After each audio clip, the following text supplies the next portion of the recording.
അസ്സലാമു അലൈക്കും വറഹ്മത്തുള്ളാഹി വബറകാതുഹു. ബിസ്മില്ലാഹ് അൽഹംദുലില്ലാഹ് അല്ലാഹുമ്മ സ്വല്ലി അലാ മുഹമ്മദ്. പ്രിയ സുഹൃത്തുക്കളെ, റമളാനിനെ കൃത്യമായി പരിഗണിച്ച് ഇബാദത്ത് ചെയ്ത് പാപമോചനം ചെയ്തും പശ്ചാത്താപിച്ചും പാപം പുറത്തു ലഭിക്കുന്നതിന് ഒരു സത്യവിശ്വാസി പ്രത്യേകം പ്രാധാന്യം കൊടുക്കേണ്ടതാണ്.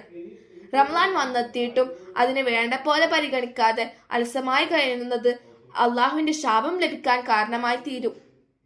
നബി സല്ലല്ലാഹു അലൈഹി വസല്ലം പറഞ്ഞു, رغم أنف رجل ذكرت عنده فلم يصلي على ورغم أنف رجل دخل عليه رمضان ثم أنسلخ قبل أن يغفر له.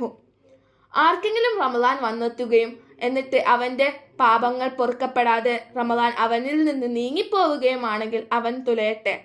അതുകൊണ്ട് റമളാൻ അടുത്തിരിക്കുകയാണ്.